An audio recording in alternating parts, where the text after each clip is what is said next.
Hello friends, welcome back to our channel updated pharmacy. तो हम देख रहे थे अपनी pharmacology first B pharma fourth semester, जिसमें हम देख रहे थे अपना यूनिट 1, जो कि हमारा unit 1 pharmacology B pharma fourth semester का है। वो ऑलमोस्ट कंप्लीट होने वाला है। अभी तक हमने बहुत सारे वीडियोस उसके अपलोड भी किए हैं यूट्यूब पे। अगर आपने अभी तक नहीं देखे तो डिस्क्रिप्शन बॉक्स में लिंक दी हुई है, अगर आप चाहे तो देख सकते हैं।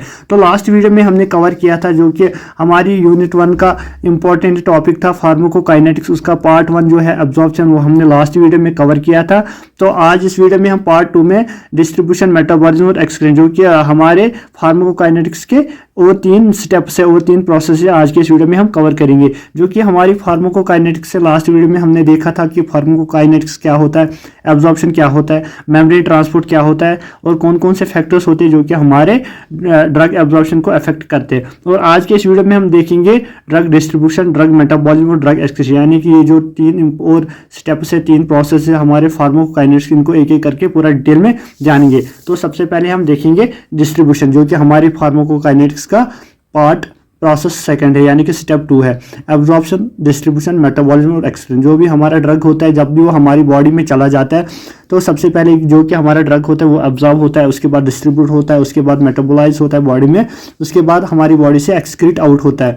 तो अब है नेक्स्ट डिस्ट्रीब्यूशन। हमने अभी तक देखा था कि लास्ट वीडियो में जो कि हमारा ड्रग होता है वो हमारी बॉडी में चला जाता है। तो जब भी मतलब साइट ऑफ एडमिनिस्ट्रेशन, यानी कि जहाँ से हम ड्रग को देते हैं वहाँ से ब्लड मतलब सिस्टमिक सर्कुलेशन में जो हमारा ड्रग चला जाता है, उसमें हमने देखा था कि वो हमारी एब्जॉर्प्शन होती है। तो यहाँ तक हमने देखा था कि जो हमारा ड्रग था कि वो हमारे सिस्टमिक सर्कुलेशन यानी कि ब्लड में पहुँच गया, तो वहाँ तक हमारी ड्रग की एब्जॉर्प्शन होगी। अब यहाँ से है ड्रग डिस्ट्रीब्यूशन। अब है हमारा नेक्स्ट डिस्ट्रीब्यूशन, यानी कि जो हमारी फार्माकोकाइनेटिक्स थी उसका जो हमने पार्ट 1 में देखा था कि जो फर्स्ट स्टेप था एब्जॉर्प्शन, जो कि हमारी फार्माकोकाइनेटिक्स था, उसमें क्या होता था कि जो हमारा ड्रग था जब भी हम मतलब अपने ड्रग को एडमिनिस्टर करते थे बॉडी में, वहाँ से वो ब्लड सर्कुलेशन यानी कि ब्लड स्ट्रीम में यानी कि ब्लड में पहुँच जाता था। उसके बाद क्या होता है कि जो हमारा ड्रग होता है, ड्रग डिस्ट्रीब्यूशन में क्या होता है कि drug is distributed. Drug distribution is the process by which a drug is transported from the blood stream to various tissues organ, यानी कि जो हमारा ड्रग होता है इसमें ये वो प्रोसेस होती है जिसमें क्या होता है कि जो हमारा ड्रग होता है ट्रांसपोर्ट होता है from blood stream to various tissues and organ, यानी कि जो हमारा ड्रग होता है वो ट्रांसपोर्ट होता है, डिस्ट्रीब्यूट होता है ब्लड स्ट्रीम से अलग अलग टिश्यूज या अलग अलग ऑर्गन्स में in the body after it has been absorbed, यानी कि एब्जॉर्ब होने के बाद जो हमारा ड्रग होता है वो ब्लड स्ट्रीम से लेके अलग अलग टिश्यूज या अलग अलग ऑर्गन्स में डिस्ट्रीब्यूट होता है और पहुंच जाता है वहाँ पे जहाँ पे उसको अपना एक्शन शो करना होता है। अब फिर रिसेप्टर के साथ बाइंड होकर अपना फार्माकोलॉजिकल एक्शन शो करता है, यानी कि ड्रग डिस्ट्रीब्यूशन में क्या होता है कि जो हमारा ड्रग होता है सबसे पहले वो एब्जॉर्प्शन के बाद जब एब्जॉर्प्शन होती है ड्रग की, वो हमारा ब्लड में पहुंच जाता है। ब्लड के बाद वो डिस्ट्रीब्यूट होता है, यानी कि ट्रांसपोर्ट होता है अलग अलग टिश्यूज या अलग अलग ऑर्गन्स में और या अलग मतलब डिफरेंट सेल्स में, और फिर वहाँ पहुंच जाता है जहाँ पे भी मतलब उसको अपना फार्माकोलॉजिकल एक्शन शो करना होता है। रिसेप्टर के साथ बाइंड होकर अपना फार्माकोलॉजिकल एक्शन शो करना होता है, यानी कि ड्रग डिस्ट्रीब्यूट होना ऑल ओवर द बॉडी। तो अब फैक्टर्स कौन कौन से जो है कि हमारे ड्रग डिस्ट्रीब्यूशन को अफेक्ट कर रहे हैं, यानी कि कौन कौन से फैक्टर्स होते हैं जिनसे हमारे ड्रग डिस्ट्रीब्यूशन या तो बढ़ सकती है या तो कम हो सकती है, जो कि हमारी ड्रग डिस्ट्रीब्यूशन होती है। लास्ट वीडियोस में हमने देखा था कि लास्ट पार्ट 1 में हमने देखा था जो कि हमारी फार्माकोकाइनेटिक्स था, उसमें हमने देखा था कि जो हमारी ड्रग एब्जॉर्प्शन होती है, हमारे जो ड्रग पार्टिकल्स होते थे वो मूव होते थे बाय मेम्ब्रेन ट्रांसपोर्ट हमारे ब्लड में। तो उसमें अलग अलग मैकेनिज्म होता था, या तो बाय पैसिव ट्रांसपोर्ट या बाय एक्टिव ट्रांसपोर्ट या बाय एंडोसाइटस या बाय फैसिलिटेट ट्रांसपोर्ट। इसी तरह हमारे ड्रग डिस्ट्रीब्यूशन में क्या होता है कि जो हमारे ड्रग पार्टिकल्स होते हैं वो मूव होते हैं बाय पैसिव डिफ्यूजन प्रोसेस, यानी कि हायर कंसंट्रेशन से लोअर कंसंट्रेशन हमारे ड्रग पार्टिकल्स ट्रांसपोर्ट होते हैं। तो अब हम देखेंगे कुछ फैक्टर्स जो कि हमारी ड्रग डिस्ट्रीब्यूशन को अफेक्ट करते हैं, यानी कि जो हमारे ड्रग डिस्ट्रीब्यूशन होती है जब भी हमारा ड्रग बॉडी में चला जाता है, ब्लड सर्कुलेशन में होता है, वहाँ से हमारा जो ड्रग होता है वो ट्रांसपोर्ट होता है अलग अलग ऑर्गन्स या अलग अलग टिश्यूज़ में। कुछ फैक्टर्स ऐसे होते हैं जिनसे हमारे या तो ड्रग डिस्ट्रीब्यूशन कम होगी या तो ड्रग डिस्ट्रीब्यूशन ज़्यादा होगी। अब हम देखेंगे कौन कौन से फैक्टर्स होते हैं जो कि हमारी ड्रग डिस्ट्रीब्यूशन को अफेक्ट करते हैं। तो सबसे पहले ब्लड फ्लो है, मेम्ब्रेन परमेबिलिटी है, फिजियोकेमिकल प्रॉपर्टीज़ है, प्लाज्मा प्रोटीन बाइंडिंग है। तो इनको हम एक एक करके देखेंगे। फर्स्ट है ब्लड फ्लो।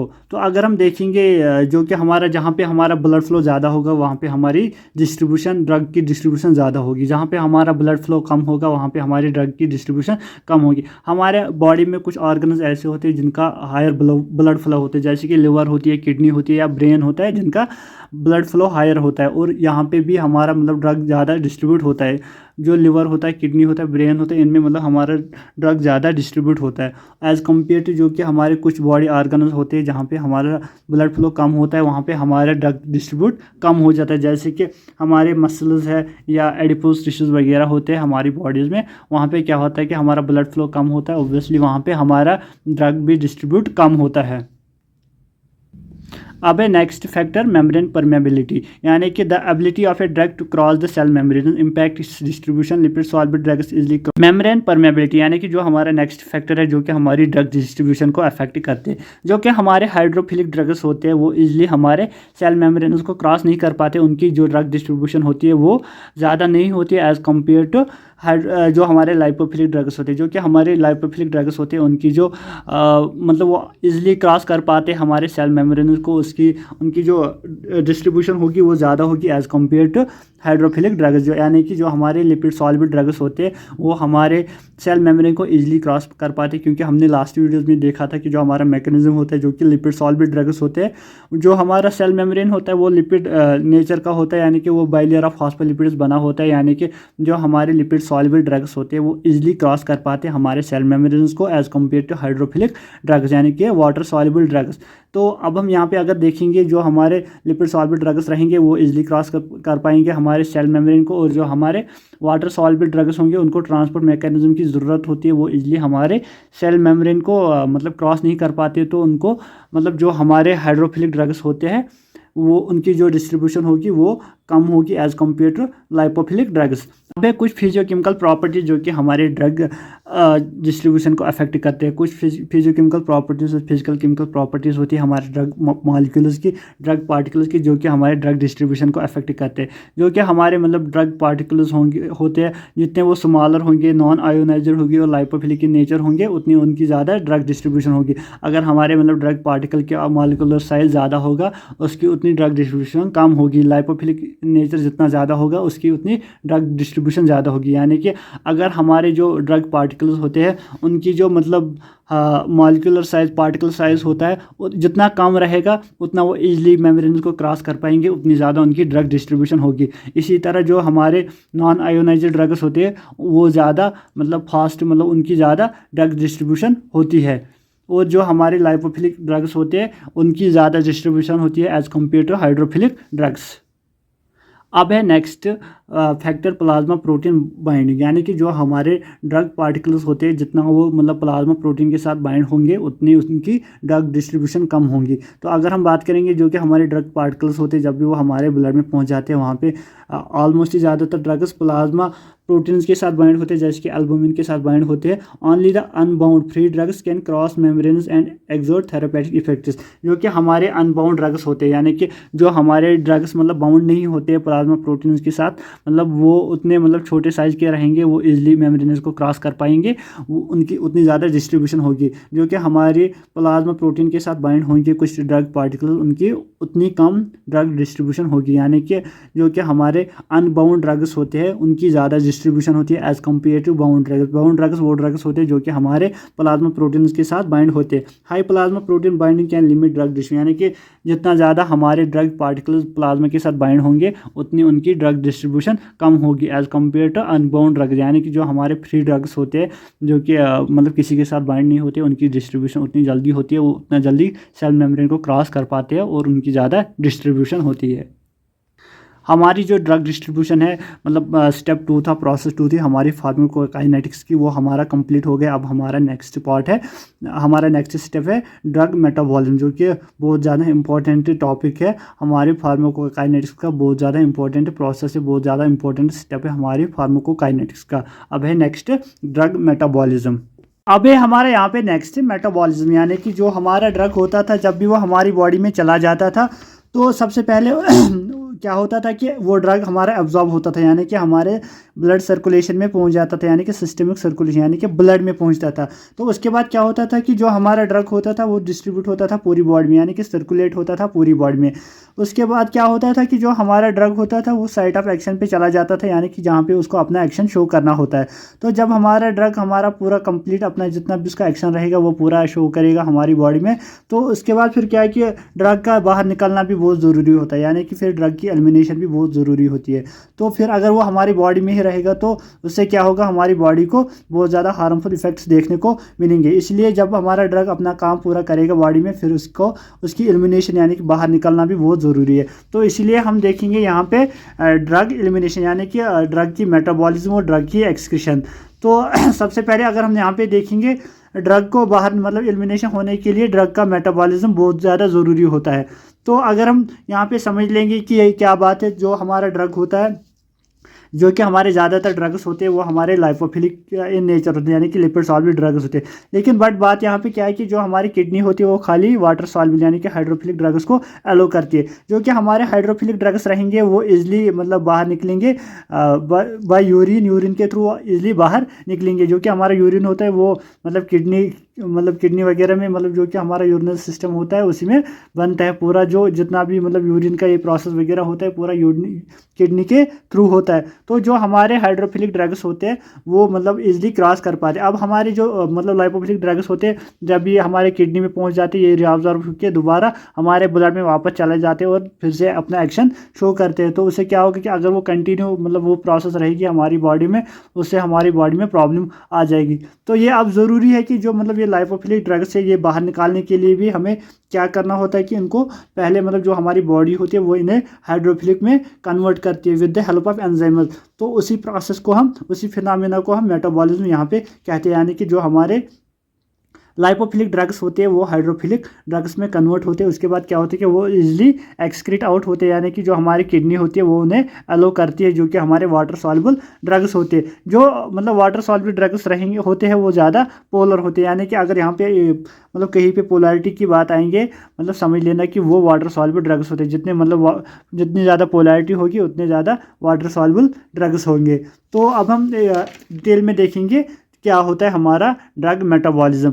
तो अगर हम यहाँ पे देखेंगे कि जो हमारा ड्रग मेटाबॉलिज्म होता है इसे हम बायो ट्रांसफॉर्मेशन भी कहते हैं, यानी कि अगर हम यहाँ पे देखेंगे बायो मीन्स हमारी बॉडी के अंदर, ट्रांसफॉर्मेशन मीन्स मतलब एक मतलब केमिकल फॉर्म से दूसरे केमिकल फॉर्म में कोई भी सब्सटेंस ट्रांसफॉर्म मतलब कन्वर्ट हो जाना, तो उसे हम बायो ट्रांसफॉर्मेशन कहते हैं। It is the enzymatic conversion from one chemical form of substances to another, यानी कि एक केमिकल फॉर्म से दूसरे केमिकल फॉर्म में सब्सटेंसेस कन्वर्ट होना with the help of enzymes, उससे हम बायो ट्रांसफॉर्मेशन कहते हैं, यानी कि जिससे हम मेटाबॉलिज्म कहते हैं।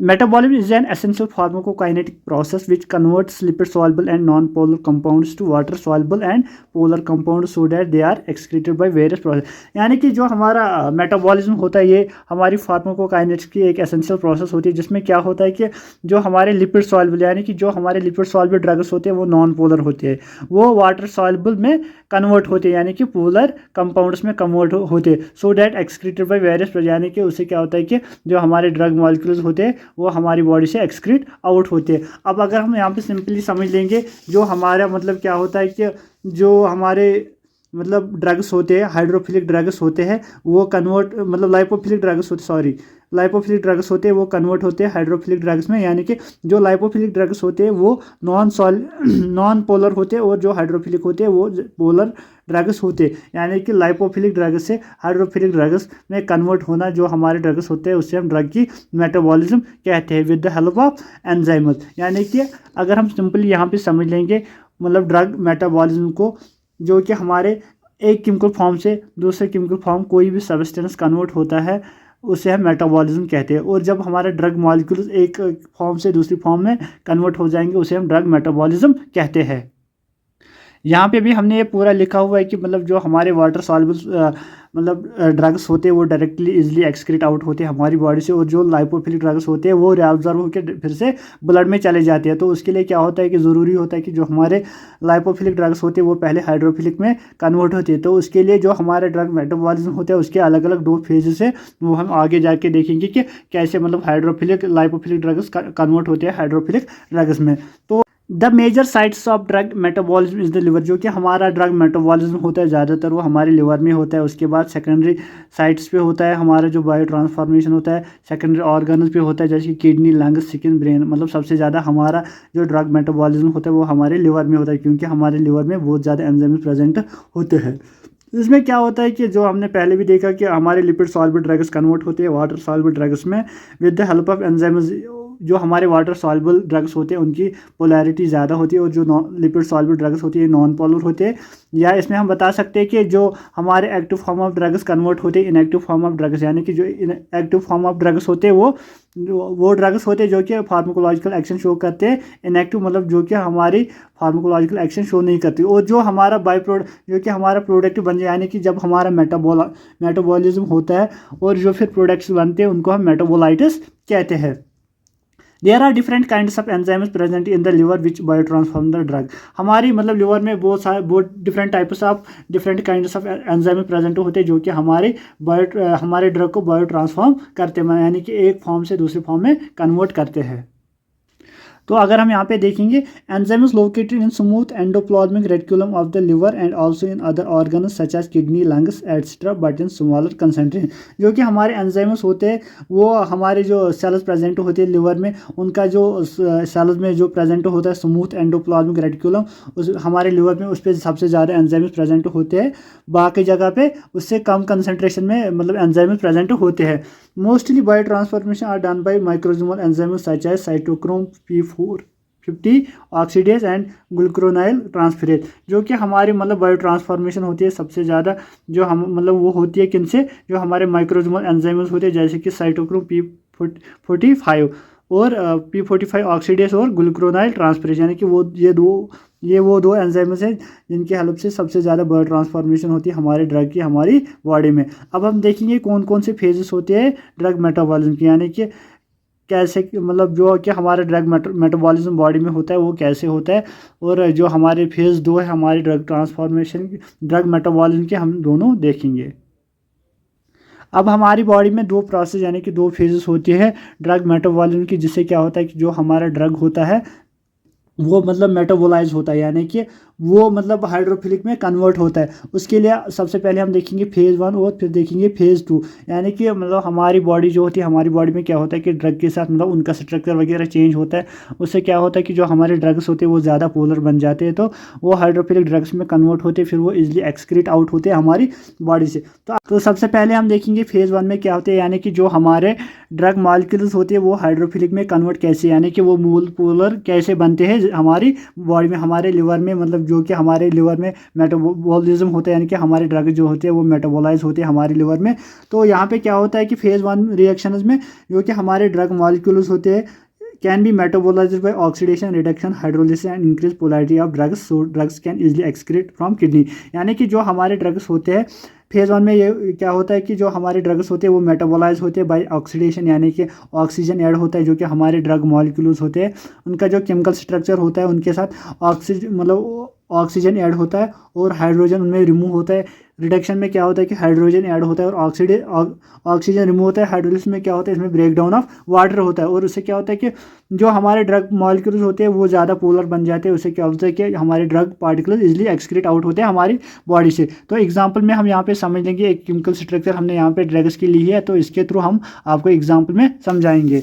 तो यहाँ पे हमने एस्पिरिन की एग्जांपल ली है, तो अगर आप यहाँ पे समझ लेंगे कि जो हमारा एस्पिरिन होता है, अगर हम केमिकल स्ट्रक्चर की बात करेंगे वैसे तो आपको ये पूरा मेडिसिनल केमिस्ट्री में पूरा डिटेल में देखना है कि जो हमारे ड्रग्स होते हैं उनका जो केमिकल स्ट्रक्चर होता है उसके मतलब जितना भी होगा वो आपको डिटेल में देखना है पूरा मेडिसिनल केमिस्ट्री में। तो यहाँ पे अगर हम देखेंगे जो कि हमारा एस्पिरिन होता है, इसका जो केमिकल स्ट्रक्चर होता है वो ऐसे होता है। तो क्या होता है कि जो हमारा मतलब हमारे बॉडी में क्या होता है कि जो हमारा वाटर मॉलिक्यूल्स होते हैं वो अगर हम उनकी जो हाइड्रोलिसिस होती है यानी कि वो टूट जाते हैं एच पॉजिटिव और ओ एच नेगेटिव में। तो यहाँ पे क्या होता है कि अगर हम इलेक्ट्रॉनिक कॉन्फ़िगरेशन देखेंगे तो यहाँ पे क्या होता है कि जो हमारा ऑक्सीजन है ये ज़्यादा, इसकी जो इलेक्ट्रॉनिक कॉन्फ़िगरेशन है वो ज़्यादा है एज़ कम्पेयर टू कार्बन। तो इस पर नेगेटिव चार्ज आएगा, इस पर पॉजिटिव चार्ज आएगा। तो उससे क्या होगा कि जो हमारा एच पॉजिटिव है वो ओ के साथ बाइंड हो जाएगा, यानी कि यहाँ पे ओ एच आ जाएगा तो ये पोलर हो जाएगा। और जो ये ओ एच है ये हमारे सी के साथ बाइंड हो जाएगा तो CH3COH बाहर निकल जाएगा। तो जो हमारा यहाँ पे है कि यहाँ पे OH ग्रुप आ गया, तो इससे क्या होगा कि जो हमारा ड्रग स्ट्रक्चर है, ड्रग मॉलिक्यूल है, वो ज़्यादा पोलर होगा एज़ कम्पेयर टू एस्पिरिन, यानी कि जो हमारा एस्पिरिन है यहाँ पे ये सैलिसिलिक एसिड में कन्वर्ट होगा तो ये ज़्यादा पोलर होगा, ये मतलब हाइड्रोफिलिक होगा। तो पोलर इन नेचर होगा यानी कि वाटर सॉल्युबल होगा, ये इजिली एक्सक्रीट आउट होगा हमारे किडनी के थ्रू, यानी कि हमारी किडनी इसको इजिली अलो करेगी। तो अब है next phase 2 reaction. Phase 2 reaction में क्या होता है कि जो कि हमारे फेज़ 2 रिएक्शन होती है ये फास्टर होती है दैन फेज़ 1 रिएक्शन। इसमें क्या होता है कि also those not excreted after phase 1 can excreted through phase, जो कि हमारे ड्रग्स अगर फेज़ 1 के थ्रू मतलब एक्सक्रीट आउट नहीं होते फिर वो फेज़ 2 के थ्रू एक्सक्रीट आउट होते हैं, यानी कि जो हमारे ड्रग्स होते हैं वो ज़्यादा पोलर, मतलब जितने भी पोलर होते हैं उससे ज़्यादा पोलर बन जाते हैं फेज़ 2 में। तो यानी कि ड्रग्स की कंजुगेशन होती है। It involves conjugation with an endogenous substance such as glucuronic acid, sulfate, glycine. These reactions are more polar so drug can easily excreted by kidney and liver। जो कि ये रिएक्शंस होती है ज़्यादा पोलर होती है, इससे क्या होता है कि जो हमारा ड्रग होता है वो इजीली एक्सक्रीट आउट होता है। जितना भी है हमारा ड्रग मेटाबॉलिज्म में आपको पूरा डिटेल में देखना है, कहाँ पे मेडिसिनल केमिस्ट्री में आपको वहाँ पे पूरा स्ट्रक्चर वाइज आप देखोगे कि मतलब जो कि हमारे ड्रग मॉलिक्यूल्स वगैरह होते हैं वो कैसे एक्सक्रीट आउट होते हैं, उनका जो स्ट्रक्चर यहाँ पे जो हमारा मतलब सैलिसिलिक एसिड होता था वहाँ पे हमने देखा था वो मतलब पोलर में कन्वर्ट हो गया। अब इसमें मतलब क्या होता है with the help of glucuronic acid, ये मतलब इसमें मतलब और ज़्यादा OH ग्रुप्स ऐड होते हैं, उससे क्या होगा कि ये इजली एक्सक्रीट आउट होगा हमारी बॉडी से। यानी कि फेज़ 2 में कंजुगेशन होती है और फेज़ 1 में क्या होता है कि ऑक्सीडेशन, हाइड्रोलिसिस एंड रिडक्शन। फिर फर्दर इसके और प्रोसेस होते हैं वो आपको पूरा डिटेल में मेडिसिनल केमिस्ट्री में देखना है। तो यहाँ पे आपको बस थोड़ा सा समझ लेना है कि फेज़ 1 क्या होता है और फेज़ 2 क्या होता है। फेज़ 1 में क्या होता है कि ऑक्सीडेशन होती है, हाइड्रोलिसिस होती है और रिडक्शन होती है।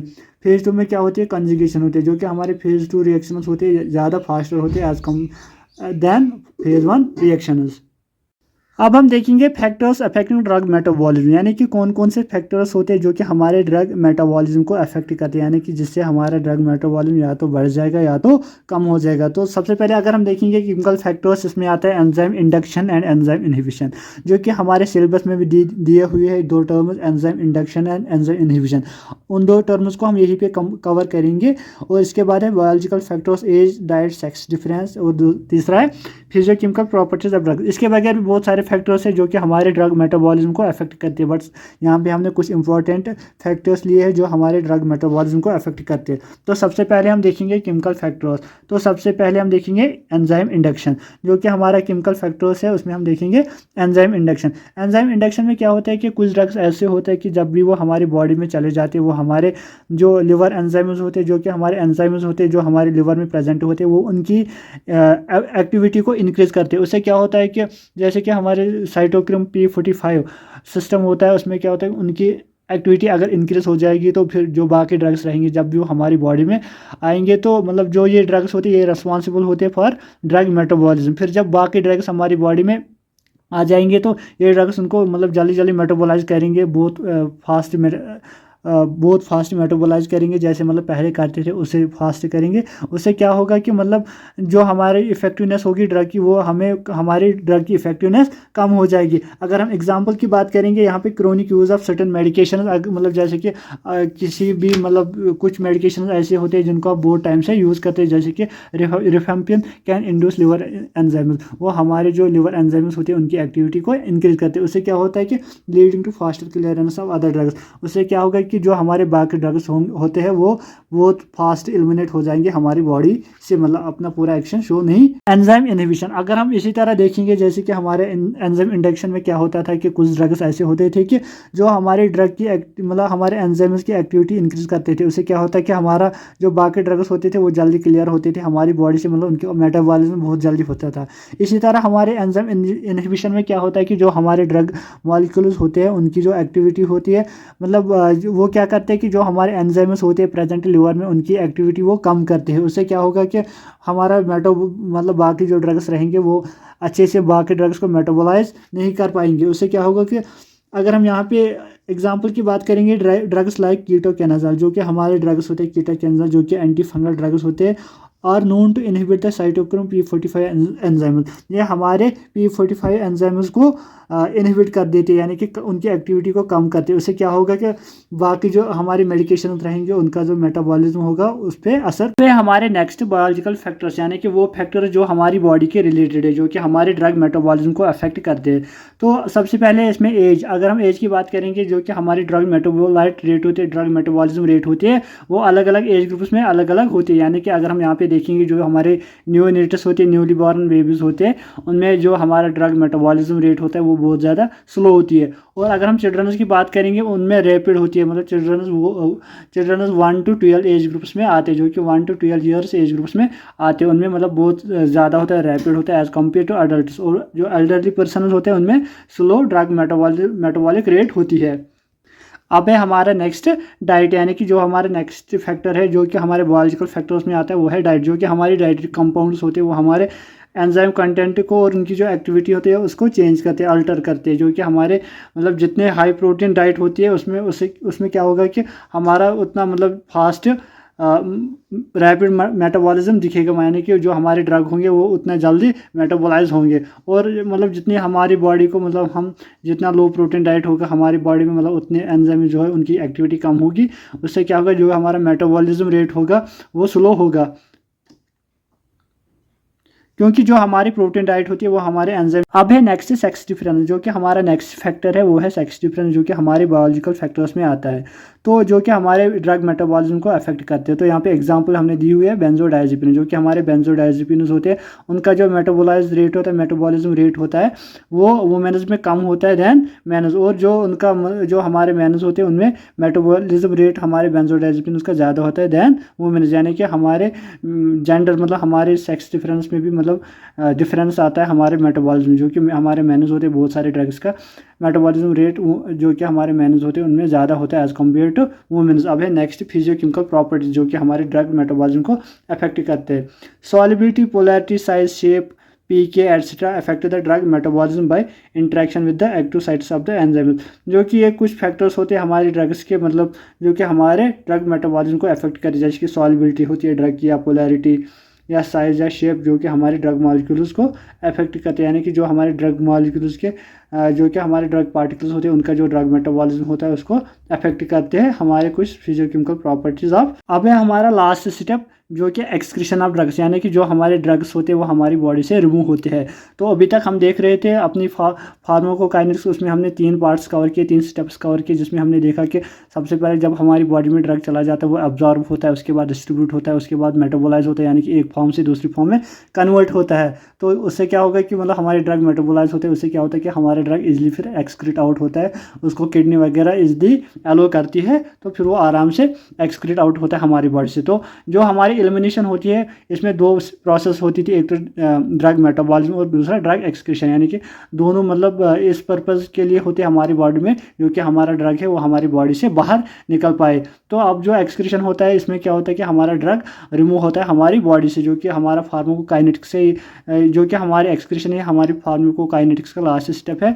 तो अब मतलब अलग अलग रूट से हमारा ड्रग हमारी बॉडी से एलिमिनेट होता है, यानी कि हमारी बॉडी से एक्सक्रीट आउट होता है, रिमूव होता है हमारी बॉडी से। तो सबसे पहले मतलब जहाँ से मोस्ट जो कि हमारे ज़्यादातर ड्रग्स होते हैं वो हमारे यूरिन के थ्रू बाहर निकलते हैं।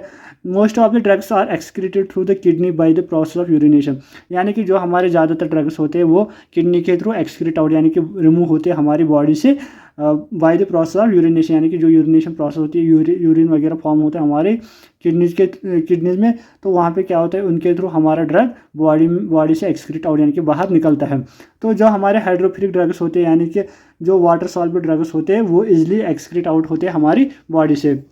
तो नेक्स्ट है faeces. Some of the drugs in liver is absorbed in bile which further excreted through faeces, जो कि हमारे कुछ ड्रग्स होते हैं जो हमारे लिवर में अब्जॉर्ब होते हैं बाइल के साथ, फिर क्या होता है कि फर्दर वो एक्सक्रीट आउट होते हैं through faeces. Mostly lipid soluble drugs, जो कि हमारे लिपिड सॉल्युबल ड्रग्स होते हैं, लाइपोफिलिक ड्रग्स, वो फीसेस के थ्रू हमारी बॉडी से रिमूव होते हैं, जैसे कि एरिथ्रोमाइसिन यहाँ पे एग्जांपल दी हुई है। हमारा नेक्स्ट रूट जहाँ से हमारा ड्रग एक्सक्रीट आउट होता है वो है लंग्स। कुछ ड्रग्स ऐसे होते हैं जो कि इन द फॉर्म ऑफ गैस या वोलेटाइल लिक्विड्स एलिमिनेट होते हैं बाय एक्सहेलेशन। तो जैसे एग्जाम्पल की बातें हम यहाँ पे करेंगे जनरल एनेस्थेटिक। इसी तरह स्वेट एंड सलाइवा, कुछ ड्रग्स ऐसे होते हैं कि जो हमारे स्वेट या मतलब जो हमारा पसीना होता है उसके थ्रू या सलाइवा के थ्रू हमारी बॉडी से एक्सक्रीट आउट होते हैं। Some of drugs is excreted in the form of sweat from skin. कुछ ड्रग्स ऐसे होते हैं कि जो हमारे स्किन के through in the form of sweat के साथ मतलब हमारी बॉडी से एक्सक्रीट आउट होते हैं। Some drugs excrete through sputum which is mix with saliva but most drugs which along with saliva go into oral route. कुछ drugs ऐसे होते हैं कि जो हमारे सलाइवा के साथ मतलब एक्सक्रीट आउट होते हैं, जो कि हमारी थूक स्प्यूटम होती है, जब हम उसको बाहर फेंकते हैं मुंह से तो वहां से हमारे ड्रग्स कुछ एक्सक्रीट आउट होते हैं। नेक्स्ट है मिल्क। इन प्रेग्नेंट और new mothers women's drugs enter breast milk by passive diffusion and excreted through mothers milk. कुछ ड्रग्स ऐसे हमारे होते हैं कि जो हमारी प्रेग्नेंट लेडीज होती है या मतलब न्यू मदर्स होते हैं, उनमें क्या होता है कि उनमें मिल्क ऑलरेडी प्रेजेंट होता है। उनमें क्या होता है कि जो हमारे ड्रग्स होते हैं बाय पैसिव डिफ्यूजन यानी कि हायर कंसंट्रेशन लोअर कंसंट्रेशन चले जाते हैं, तो उसके थ्रू हमारा जो मतलब जो मदर्स मिल्क या प्रेग्नेंट लेडी का मिल्क होता है उसके थ्रू कुछ ड्रग्स बाहर निकलते हैं। जैसे कि एग्जांपल के मोस्ट लिपिड सॉल्युबल ड्रग्स यानी कि जो मोस्ट लिपिड सॉल्युबल ड्रग्स होते हैं लाइपोफिलिक ड्रग्स, वो बाय मिल्क हमारी बॉडी से एक्सक्रीट आउट होते हैं। तो अभी तक यहाँ पे हमारा यूनिट 1 कंप्लीट हो रहा है, जो कि हमारी फार्माकोलॉजी थी, जो कि हमारी फार्माकोलॉजी का यूनिट 1 था, वो हमारा यहाँ पे पूरा कंप्लीट हो गया। तो जो हमारे नोट्स रहेंगे वो आपको डिस्क्रिप्शन बॉक्स में लिंक मिलेगी, तो वहाँ पे आपको नोट्स मिलेंगे। और जो हमारी टेलीग्राम चैनल है उसकी भी लिंक डिस्क्रिप्शन में मिलेगी। आपको हमारे टेलीग्राम चैनल पे भी पूरे नोट्स प्रॉपरली मिलेंगे, जो कि हमारा यूनिट 1 है।